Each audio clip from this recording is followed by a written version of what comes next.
Қоңыр күз мезгілі еді. Ағаштың жапырақтары түсіп, тек жабайы алма ағашының басында жалғыз алма қалыпты.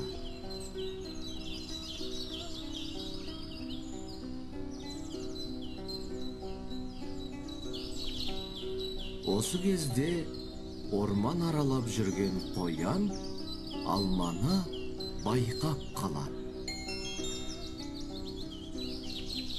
Оны қалай алуға болады? Алма өте биікте, секіріп жете алмайсың. Шырша бұтағында отырған қарға қоян қылығына сырттай күліп отырады.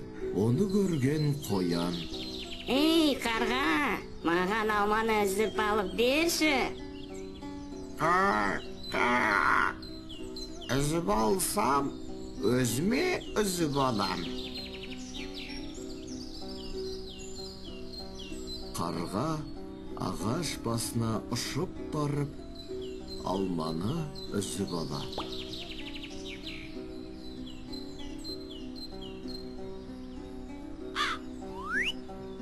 Бірақ тұмсығымен алманы қармап ұстай алмай, жерге түсіріп алады.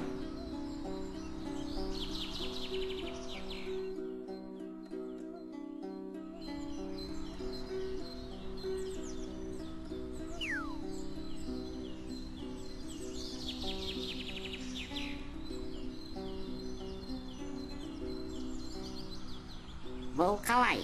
Жан біткен бе?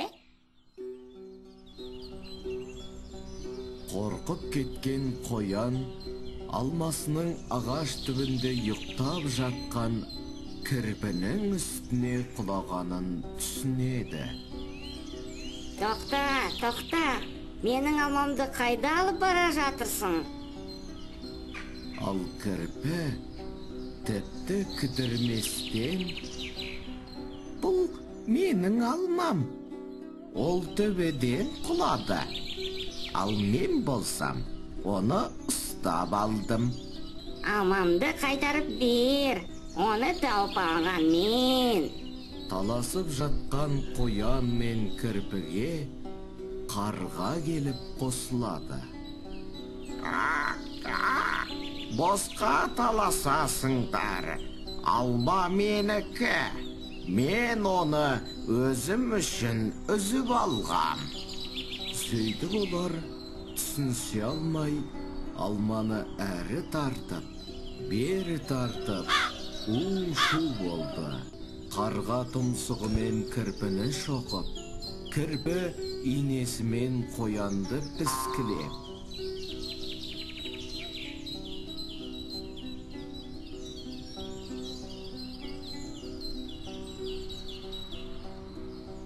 Ал қоян қарғаны аяғымен тебеді. Осы кезде олардың жанына Қорбаңбай аю келіп қалады. Ей, бұл не деген айғай-шу? Мазамды алдыңдар ғой. Қарға, қоян, кірпі таласқандарын қойып, аюдың жанына жақындайды. Сен аю ормандағы ең үлкені әрі ең ақылдысың. Сондықтан бізге алманың кімдікі екенін айтып берші. Олар аюға оқиғаның қалай болғанын баяндап береді. Аю сәл ойланып тұрып: алманы кім тапты? Мен. Ал алманы кім үзіп алды? Мен. Жақсы.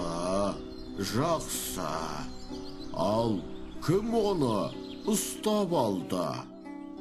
Мен ұстап алдым. Мінекей, бәрің де дұрыс айтасыңдар. Өйткені әрқайсысың алманы алу үшін еңбектендіңдер. Сондықтан алма бәріңдікі. Бірақ мұнда бір алма ғой. Иә, бұл алманы теңдей бөліңдер. Әрқайсысын бір-бір бөлігінен алыңдар. Мұны естіген бәрі қуанып кетеді. Бағанадан біз босқа таласқан екенбіз ғой. Кірпі алманы 4 бөлікке бөледі. Қоянға бір бөлігін беріп, Бұл саған, қоян. Сен алманы бірінші көрдің. екінші бөлігін қарғаға беріп, Бұл саған, қарға. Сен алманы үзіп алдың. үшінші бөлігін кірпі аузына салып, Бұл маған, өйткені алманы ұстап алған мен. содан кейін кірпі аюға алманың 4-ші бөлігін беріп, Бұл саған, аю. ал маған не үшін? Сен бізге ақыл айтып, татуластырдың. Әрқайсысы өзіне берілген алманың бөлігін жеп, риза болады. Өйткені аю ешкімді ренжітпей, әділ шешім шығарған еді. Береке басы бірлікте деген сөз осыдан қалған көрінеді.